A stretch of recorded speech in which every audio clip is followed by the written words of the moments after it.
e todos aqueles que amam e praticam mente.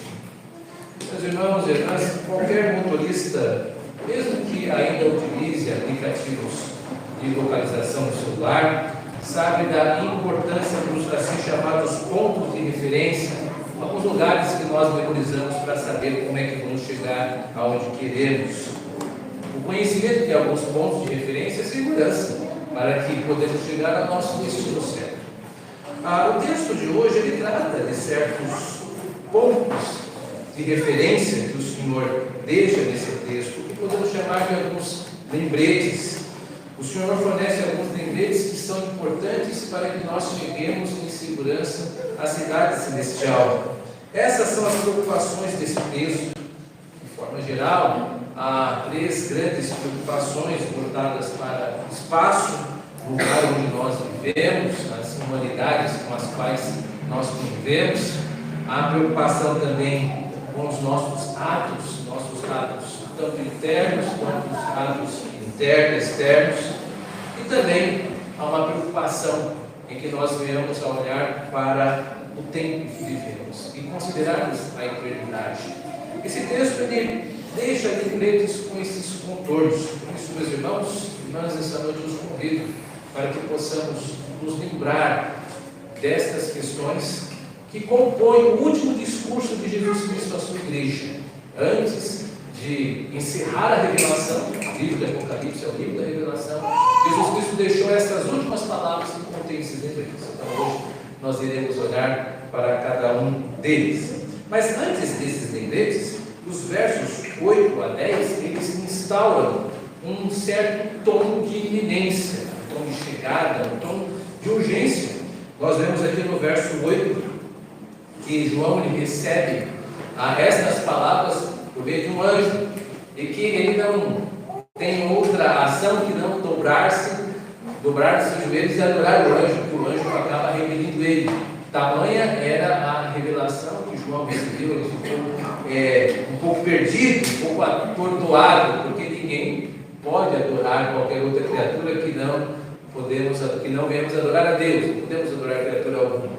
João certamente sabia disso, mas para mostrar o tanto que aquelas informações foram impactantes, João está um pouco atordoado, e aí vai adorar ao anjo, o anjo repele. Mas note o tom de urgência do verso 10. Disse-me ainda: não cedes as palavras da profecia deste livro, porque o tempo está próximo. A iminência do tempo foi sempre um destaque sobre a vinda do nosso Senhor Jesus.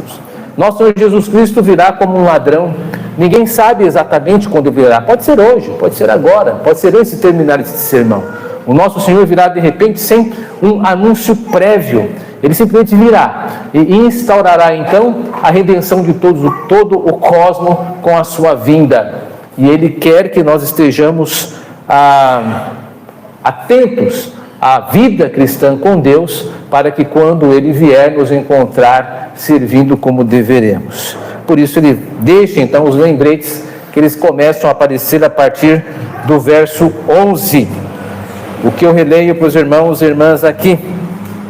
No verso 11 diz assim: continue o injusto fazendo injustiça, continue o imundo ainda sendo imundo, o justo continue na prática da justiça e o santo continue a santificar-se. Meus irmãos, o primeiro lembrete aqui é que nós devemos ter em claro que estamos caminhando com duas humanidades. Não compomos apenas uma humanidade.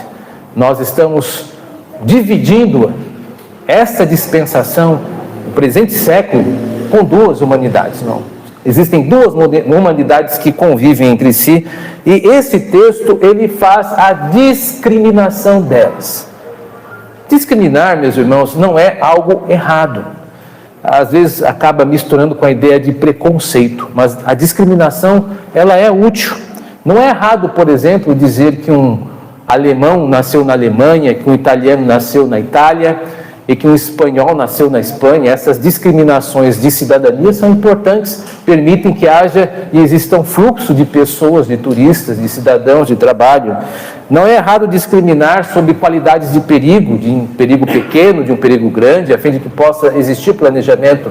A discriminação é importante e a discriminação é feita nesse texto.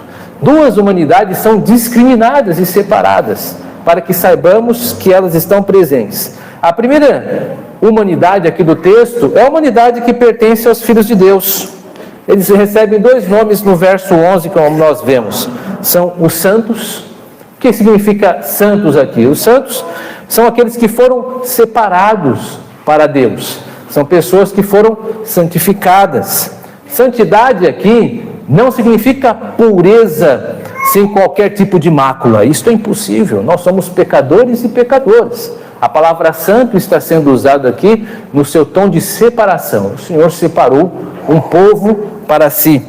Também os justos. Esta é outra palavra que qualifica esta humanidade dos filhos de Deus. E justo aqui significa que partilha da justiça do reino de Deus. A justiça é a justiça do Evangelho. Também, de maneira semelhante à santificação, não significa que nós somos justos exaustivamente e plenamente. Claro que não, nós somos, como eu disse, pecadores e pecadoras, e vez por outra não agimos com a devida justiça, mas a justiça que é traga nesse texto é o fato de que pertencemos ao reino do Cordeiro e da sua justiça.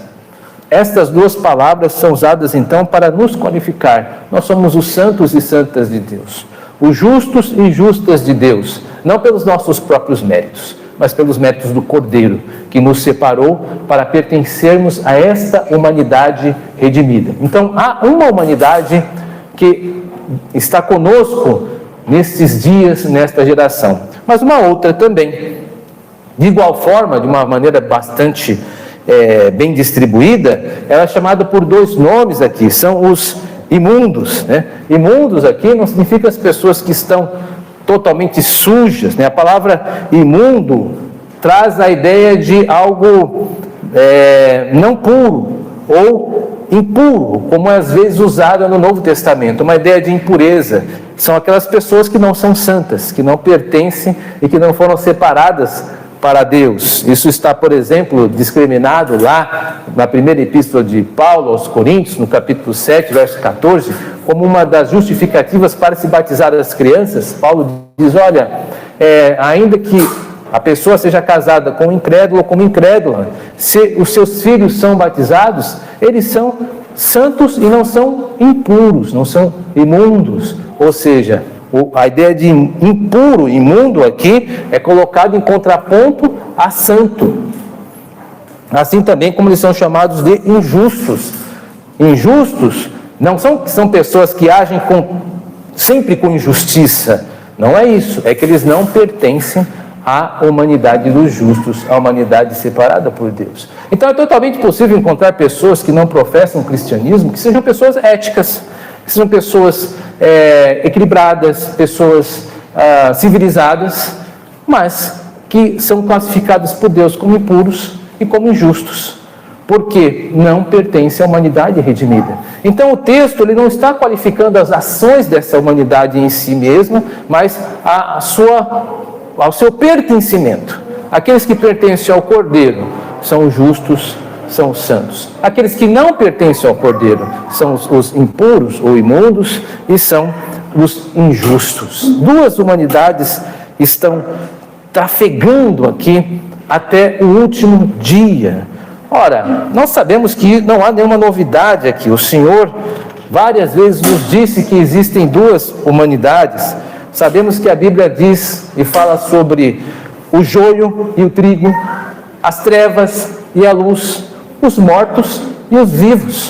Da mesma forma, o texto de Apocalipse, ele só está evidenciando que existe essas duas humanidades. Por isso, o que o texto aconselha essas duas humanidades? Que sigam em frente, conforme a sua designação. É por isso que o texto, com uma certa ironia, ele diz assim aos imundos e aos injustos: vão em frente, vocês que não reconhecem o Cordeiro como único Salvador, não parem agora, não. Vão em frente. O imundo, continue imundo. O injusto, continue injusto. Ignore a existência de Deus. Ignore que existe o inferno. Sempre existirão pessoas dessa qualidade. Assim foram os contemporâneos de Noé, que enquanto Noé construía a arca, eles estavam casando-se e dando-se em casamento, vida que segue, como hoje em dia se diz. E de repente veio o juízo e os matou a todos. Da mesma forma como os genros de Ló tipificam a atitude dos filhos do século. Enquanto Ló dizia, vamos embora, o juízo cairá sobre nós. E eles gracejavam de Jó, não levando ele a sério. Muito bem, continue assim, porque isto faz parte da designação dos filhos da época. Mas o mais importante, que é dito a nós enquanto humanidade do Senhor, que nós devemos continuar seguindo em frente, procurando fazer justiça. A nós nos compete continuarmos incentivando-nos uns aos outros a fazermos a justiça, a nos santificarmos, a perseverarmos, porque o Senhor sempre manteve para si os seus eleitos. Nós precisamos continuar construindo a arca, crendo que nós estamos construindo o nosso próprio meio de salvação, não que a salvação depende de nós, mas a demonstração que participamos da salvação em Cristo Jesus, por meio de obras de santidade e obras de justiça.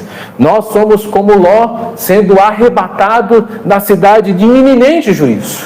Então é natural que existam pessoas de duas naturezas em nosso tempo presente. Meus irmãos, isso para nós é um motivo de esclarecimento para muitas coisas. Às vezes alguns se surpreendem com as atitudes de pessoas ímpias e que agem contra nós, contra o povo de Deus, tanto particularmente quanto por sermos cristãos, ou no trabalho, ou nos ambientes de escola, universidade, empregos diversos, e dizemos assim, por que fulana fez isso? Por que fulano age assim? Porque agem desta maneira não faz sentido. É claro que faz parte da sua designação, faz parte da sua qualificação. Não podemos ignorar, meus irmãos, que existe uma atmosfera de juízo sobre a nossa geração. Nós todos estamos em curso para o final dos tempos. Então, aqueles que não pertencem ao Senhor, vez por outra, vão evidenciar a sua qualificação. E nós não devemos ficar surpresos porque seremos perseguidos, ou porque as pessoas irão maltratar-nos por causa da nossa fé. Isto é natural, é deles agirem assim.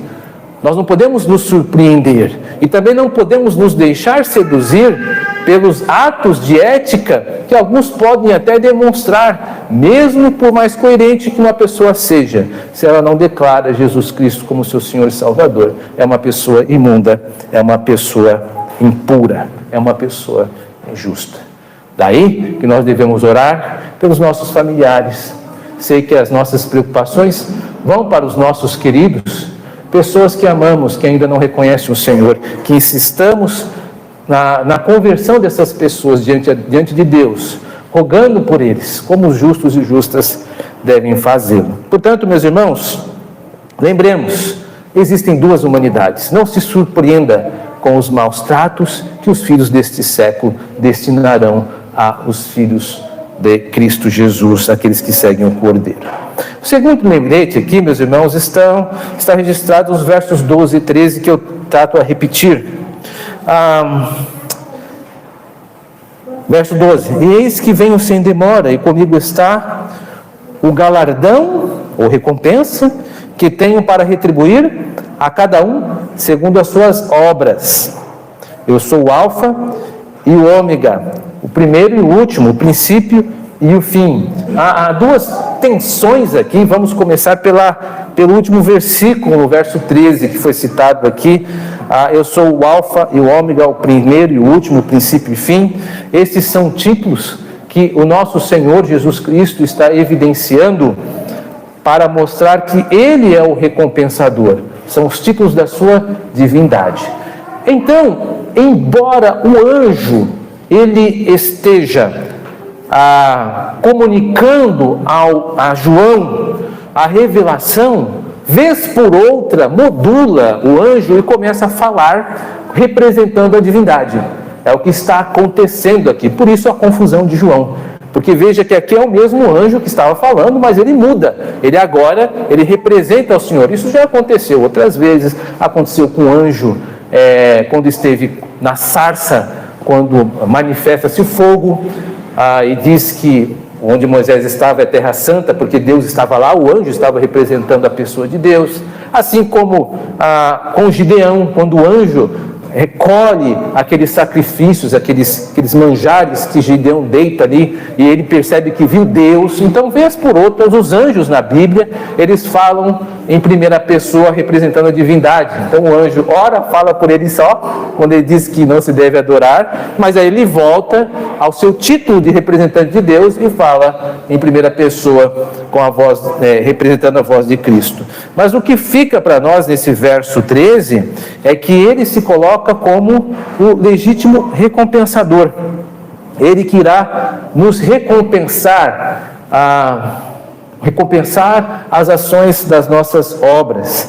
Eu sei que isso já está estabelecido. Deus é o grande galardoador, é aquele que irá nos recompensar, porque ninguém pode fazer isso mais adequadamente do que Deus. Deus, ele conhece as nossas ações, tanto externas quanto as nossas internas, pensamentos, palavras e obras, mas fica para nós a importância de nos lembrarmos disso, de forma prática. Por quê? Por vezes nós pensamos que este mundo deve nos recompensar.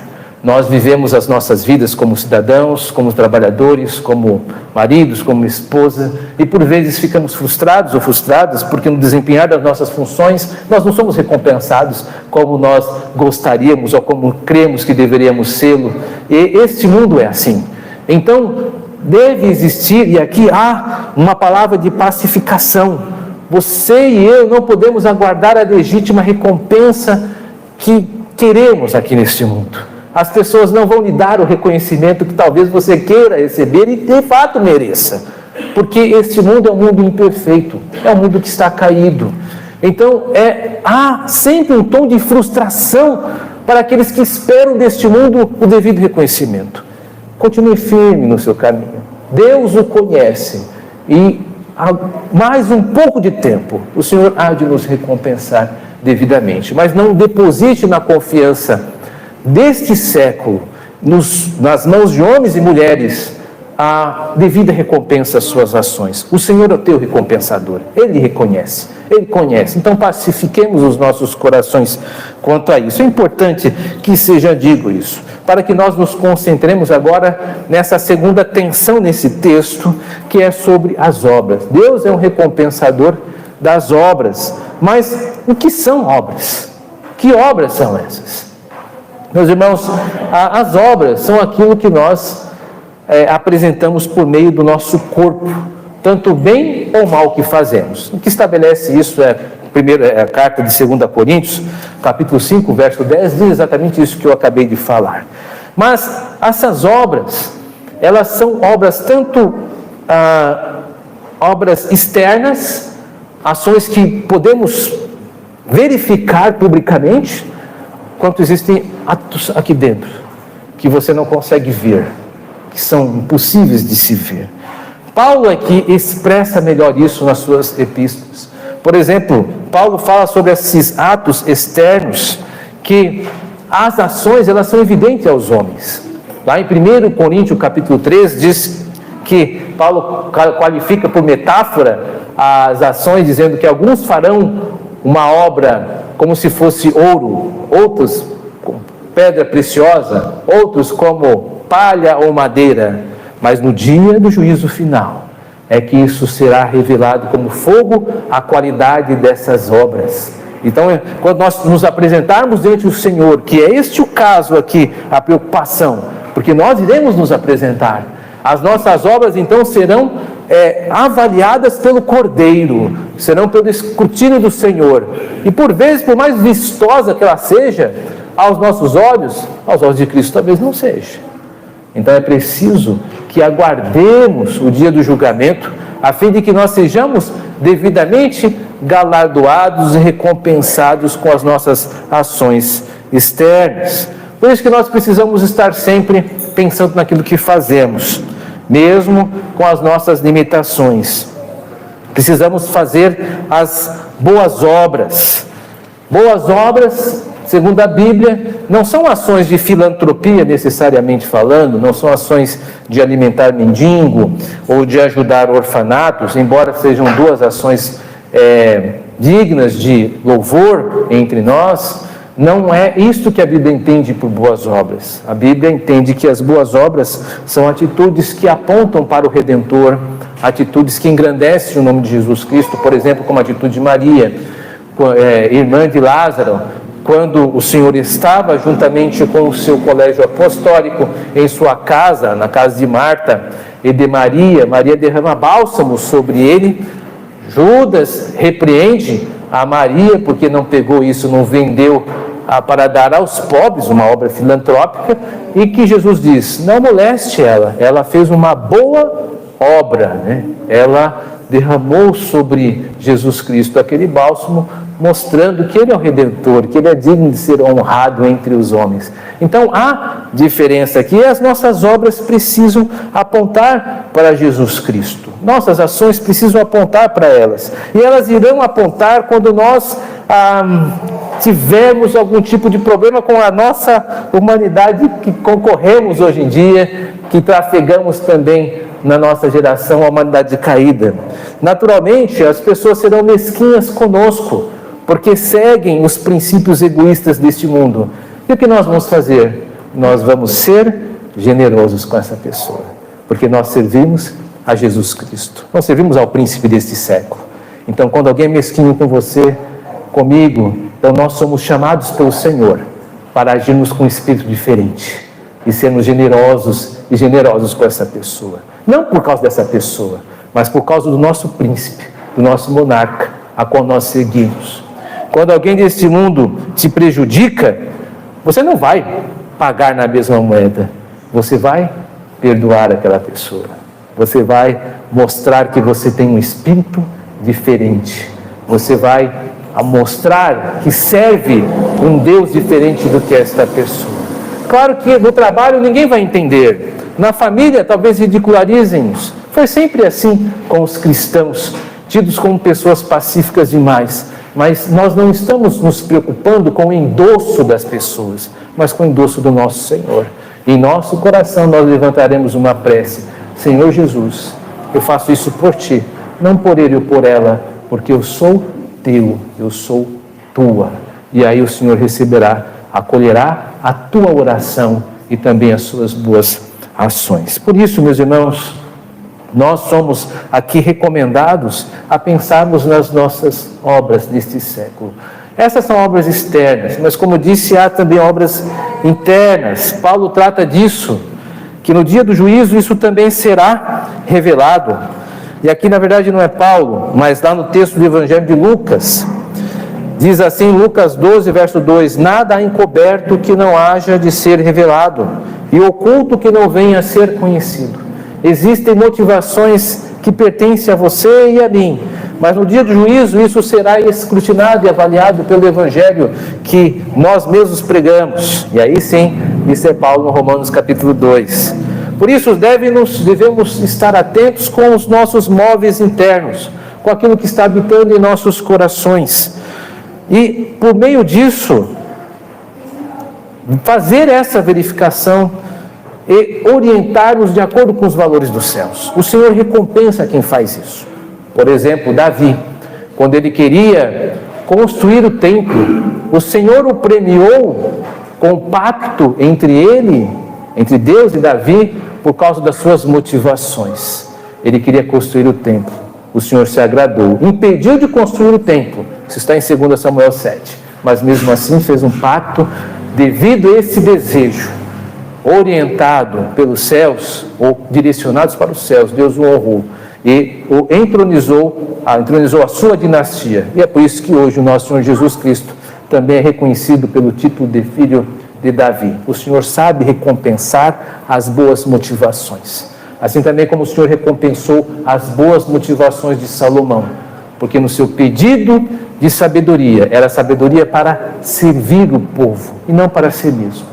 O Senhor se agradou daquilo que o motivou Ele deu aquilo até mesmo que não pediu. O Senhor sabe premiar e recompensar as nossas motivações. Portanto, observe como estão as batalhas internas em seus corações, em nossos corações. Vamos rejeitar os pensamentos maus. Nós não podemos impedir, de vez por outra, alguns pensamentos nocivos entrarem no nosso coração. Lutero expressou bem isso quando disse que não podia evitar que passarinhos voassem na sua cabeça, mas ele disse que poderia evitar que esses passarinhos construíssem ninhos. Nós não podemos evitar que pensamentos vingativos, que pensamentos de mágoa, pensamentos de angústia venham a visitar a nossa mente, mas nós podemos decidir não abrigá-los de forma definitiva, a dizer: eu rejeito esse tipo de coisa, eu sou um filho de Deus, eu sou uma filha do Senhor, eu tenho um compromisso com a paz de espírito, e isso não promove a paz no meu coração. Portanto, esses atos internos, essas obras também serão visitadas no dia do juízo, e nós precisamos tomar cuidado e rejeitar os maus afetos, os maus pensamentos, porque o nosso Senhor não é Senhor apenas dos nossos atos externos, Ele também é Senhor do teu coração, Ele habita no teu coração, e a casa onde Jesus Cristo está habitando é uma casa onde deve estar limpa destas questões, porque Ele é o teu Senhor, e Ele quer habitar contigo em seu coração de uma forma harmônica. Deixe de lado pensamentos maldosos, não permita que eles habitem. No teu coração habita Jesus, isso já está de bom tamanho para nós. Meus irmãos, por fim, o terceiro lembrete nesse texto estão expressos no verso 14 e 15, que eu releio. Bem-aventurado aqueles que lavam as suas vestiduras no sangue do Cordeiro, para que lhes assista o direito da árvore da vida e entre na cidade pelas portas. Fora ficarão os cães, os feiticeiros, os impuros, os assassinos, os idólatras e todos aqueles que amam e praticam a mentira. Mais uma vez, o texto ele apresenta dois grupos de pessoas aqui. Aquelas pessoas que entrarão na cidade pelas portas e aquelas pessoas que não entrarão pelas portas. Quem terá direito à vida eterna e quem não terá direito à vida eterna. Observamos quem é que terá direito à vida eterna. São porque são pessoas que têm mérito por si só? São pessoas ótimas, pessoas boas por si? Não. São pessoas, no verso 14, abençoadas. Bem-aventurados, a ideia de abençoadas. Por quê? Porque lavaram as suas vestiduras no sangue do Cordeiro. A ideia de vestes é aquilo que nós fazemos, é a nossa pessoa. A ideia do texto é aquilo que faz parte do nosso hábitos. A palavra sangue, vestiduras, lavaram no sangue do Cordeiro, em Apocalipse tem um grande simbolismo. São aqueles que perseveraram em fazer o que é certo, em honrar o nome do Senhor. Isso aparece em Apocalipse no capítulo 7, verso 14, depois você olha lá. Estes terão acesso à árvore da vida. A ideia não é literal, necessariamente, mas remonta à ideia que nós vamos ser restabelecidos àquela comunhão que Adão e Eva gozaram com o Senhor antes da queda. Lembra-se disso? Como eles poderiam ver a face de Deus, e Deus poderia ver a sua face por ele ser reconhecido. Conversavam em comunhão afetuosa no jardim, no monte de Deus, como Ezequiel faz esse tipo de tipificação. A ideia é que nós poderemos encontrar-nos com o Senhor face a face, como Paulo já disse isso em 1 Coríntios 13, onde nós podemos ver o Senhor sem véu. Hoje nós temos esse véu que não permite que nós o vejamos como Ele nos vê, mas um dia isso cairá por terra e poderemos olhar para o nosso Senhor conforme nós olhamos uns para os outros e poderemos celebrar a sua presença entre nós. E nós seremos abençoados também porque poderemos adentrar a cidade eterna, a cidade preparada para os santos. É claro que a cidade é uma ideia que abriga muitas pessoas, não é algo necessariamente literal, mas que mostra que haverá uma habitação entre os santos e os santos dos santos, o Senhor, aquele que é o nosso Deus. Ou seja, nós gozaremos da grande alegria de podermos ter a comunhão com Deus restabelecida como deveria ser desde o início. Agora, se é verdade que existem pessoas que estarão com o Senhor, também é verdade que existem pessoas que não estarão com o Senhor. E eu leio novamente o verso 15. Fora ficarão os cães, e aí tem toda uma lista: os feiticeiros, impuros, assassinos, idólatras e todos aqueles que amam e praticam a mentira. A metáfora dos cães foge aqui a esse inventário, né? Uma metáfora. Por que o cão? Lembremos, meus irmãos, que o cão, embora hoje nós conheçamos pela palavra pet, né? Inclusive rende até desenho, cães na Bíblia não representam isso, mas tem sempre uma ideia negativa.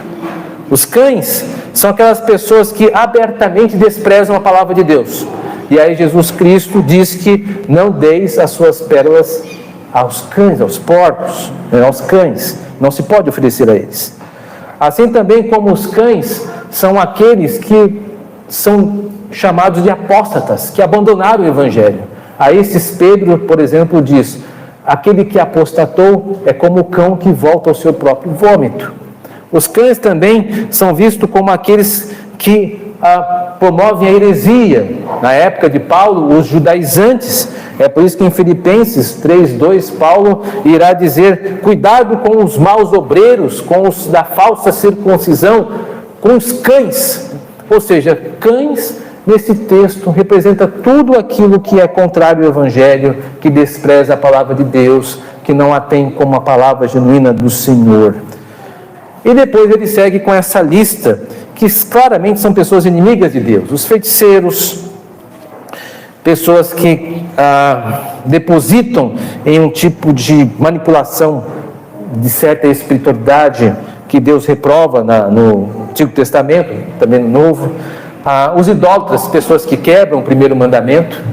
Os impuros, pessoas que quebram o sétimo mandamento, que requer a pureza do corpo, a pureza da sua sexualidade. Os assassinos, pessoas que quebram o sexto mandamento. Os que amam e aqueles que mentem e amam a mentira. É interessante que a palavra amor em Apocalipse nunca é algo necessariamente bom por si só. Aqui nesse texto, o amor, ele apresenta-se como algo negativo. O amor está associado à mentira. É possível amar algo ruim. Aqui no texto está claramente. Não é a primeira vez que o texto de Apocalipse visita o amor como forma negativa. Lembre-se que a igreja de Éfeso, ela é acusada de abandonar o primeiro amor. E o ódio dela é louvado, né? Vejo que vocês odeiam as obras dos nicolaítas, que eu também odeio. Ou seja, a morte eterna manifesta-se sempre por uma disposição contra a palavra de Deus, contra os mandamentos do Senhor. Mas, irmãos, o que fica para nós é que a vida eterna é um fato. Alguns hoje já gozam desta vida eterna com o Senhor. Certamente Enoque, que foi transladado lá no livro de Gênesis, seu registro. Certamente Elias e Moisés, que foram presentes no Monte da Transfiguração. Certamente Abraão e Lázaro, que são apresentados. Vou resistir. Certamente Abraão e Lázaro, que são pessoas mostradas em Lucas capítulo 16, onde estão conscientes das suas identidades e já gozam a esperança com o Senhor. Com certeza o sangue de Jesus Cristo é eficiente para nos dar e garantir a eternidade. Mas de igual forma, existem pessoas que estão já no inferno, como em Lucas 16 mostra a realidade do rico que já experimenta tormentos infindáveis. E certamente Satanás e seus demônios logo irão para lá, para o lago de fogo na eternidade. Isso é importante que seja dito hoje, meus irmãos, porque crescem cada vez mais em nosso dia alguns que, de forma despudorada, eles pregam que o inferno não existe. Por exemplo, há poucos anos, uma figura conhecida como Papa disse que não existe o inferno, que é um estado de espírito. Outras pessoas dizem, e já no meio dito evangélico, que o Senhor não irá mandar as pessoas para o inferno, simplesmente as aniquilará. E existem aqueles que dizem que no inferno existirá, que são os universalistas. Eles creem que o universalismo, que todos vão ser salvos. destoam com o texto bíblico. Então é importante que deixemos claro, meus irmãos, que o céu é um fato. As pessoas que morrem com o Senhor estarão com o Senhor. E o inferno é um fato. O inferno existe. Dizer que o inferno não existe é tripudiar do sacrifício de Jesus Cristo. É dizer que o Senhor morreu em vão. O Senhor se encarnou, deu o seu sangue para efetivar a salvação e nos livrar do inferno. Se nós dizemos que não existe inferno, nós estamos insultando o sacrifício do Senhor, dizendo que foi em vão, porque na verdade ele poderia ter agido de outra forma. Não, houve a economia divina, existe o inferno e existe um céu. E aqueles que lavaram as vestiduras do sangue do Cordeiro estão caminhando para o céu. Meus irmãos e irmãs, dito isso, certamente todos nós aqui que abandonamos as práticas do mundo e estamos seguindo para a cidade celestial, para a cidade de Deus, todos nós aqui queremos chegar em segurança lá. Por isso não vamos nos esquecer desses lembretes que são depositados no Senhor aqui. Para nós existem duas humanidades, nem todos irão se salvar, mas o Senhor salvou um povo para chamar de seu, e nós pertencemos a este povo. Cuidemos das nossas ações diante dos homens e diante de Deus. Observemos os nossos atos externos, mas também aquilo que está habitando em nosso coração. E por fim, meus irmãos, lembremos que há uma eternidade. Nós iremos passar com Cristo, e outros que não o reconhecem como Salvador irão para o inferno. Se nós observarmos essas coisas, lembrarmos desses pontos de referência, nós chegaremos em segurança ao nosso destino final, à cidade eterna. É tudo isso que Deus deseja para nós. Que Deus nos ajude. Amém.